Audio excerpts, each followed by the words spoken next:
Chicago fans, you finally got your quarterback. I know it was probably the last person on the totem pole that you thought or that you wanted to be your quarterback, but you got your quarterback, Chicago. Andy Dalton signing with Chicago, 1 year, $10 million deal.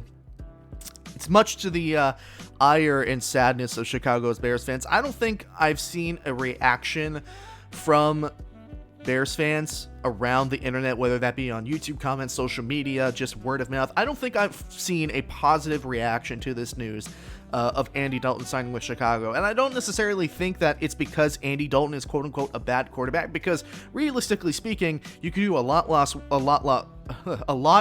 worse than Andy Dalton. It's just the fact that the Bears haven't had a good quarterback since 1985 with McMahon, and even back then, McMahon probably wasn't considered to be a great quarterback. I mean, it's always been the defense for Chicago that has delivered bowls to Chicago. When Rex Grossman and Jake Cutler are your quote-unquote better quarterbacks of the modern era, that's when you know you have a little bit of a problem. So it's not necessarily Andy Dalton per se. It's more of an overwhelming frustration that they just still cannot get a quarterback. And you're wasting some really, really good defenses built up by Matt Nagy, headlined by Khalil Mack on the outside. And Chicago is really making a lot of confusing decisions. Ryan Pace is probably going to be fired by the end of next season. And that's what I see this move as, signing Andy Dalton to a 1 year deal. Ryan Pace's one job really was to deliver a good quarterback to Chicago, and he has failed that outstandingly.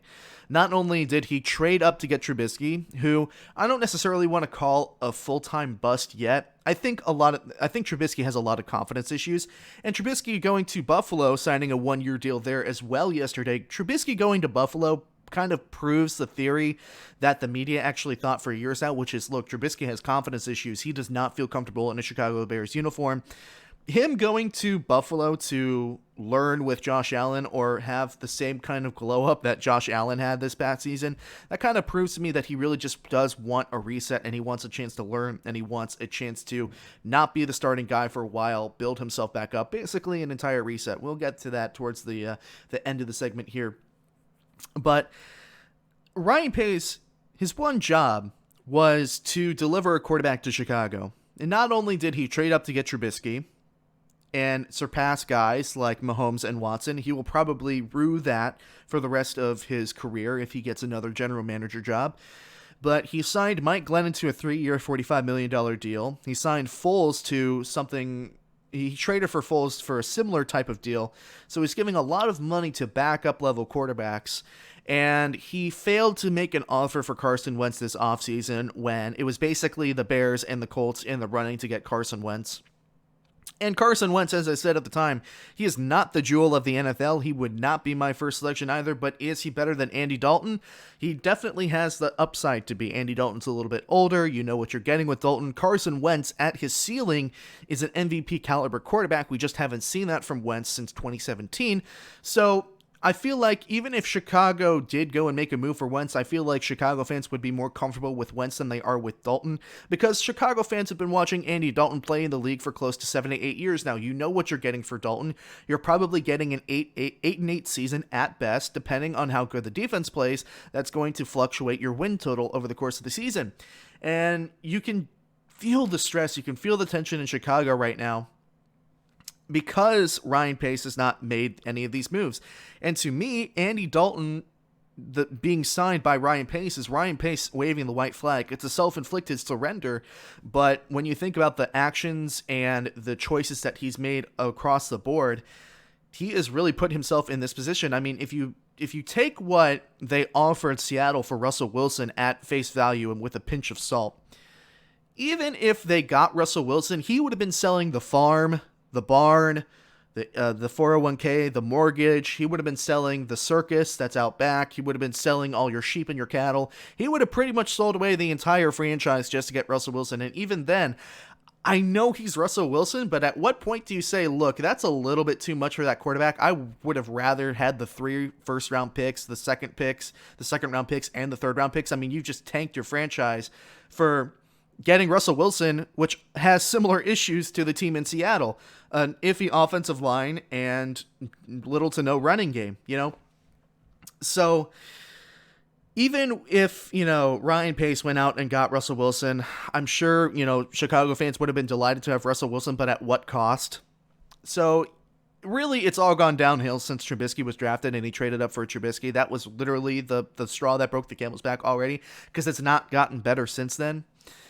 Ryan Pace is waving the white flag. It kind of strikes me as like, okay, so when your little kid makes macaroni art, and they think it's so good, and it's like, here's my macaroni art. Like, what do you think of it? And you just take a look and you smile and you go, oh, that's sweet, baby. That looks so good. And, you're trying so hard to like justify the macaroni art when you really know that it's just like, it looks great. It looks great. It looks fantastic when it really looks like I don't know.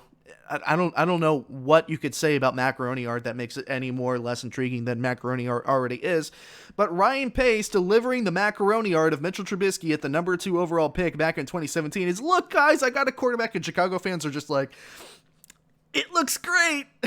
It looks great, honey. And every single move after that for Ryan Pace has felt like justification for drafting Mitchell Trubisky that hard, or trying to make up for drafting Mitchell Trubisky that high in the draft. Again, Mike Lennon, 3 years, $45 million deal. That was I don't even know what to describe that as. Horrible move.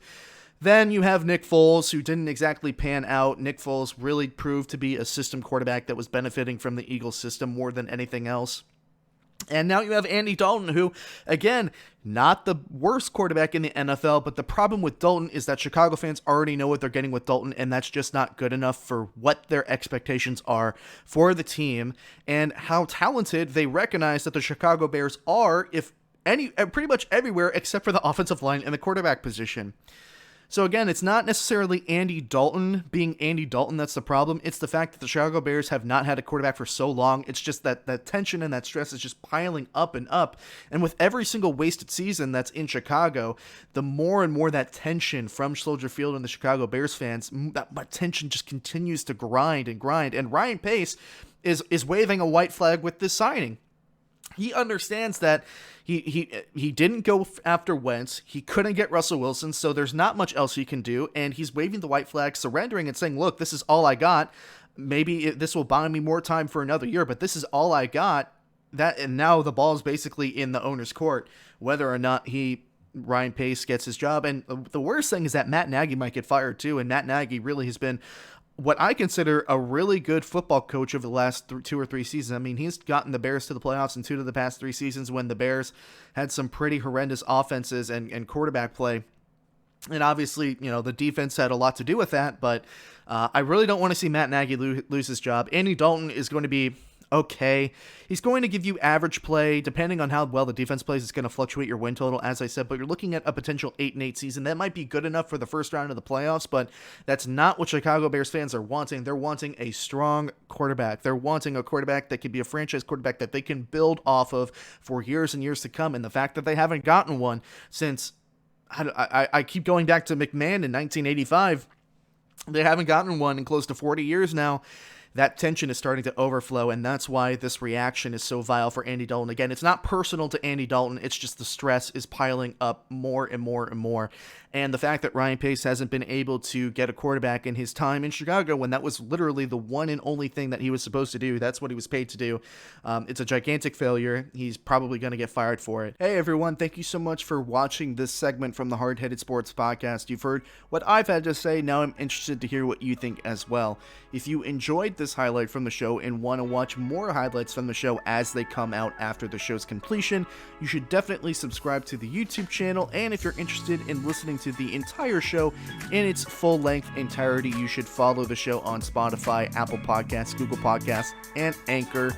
Thank you so much for watching. I will see you all very soon.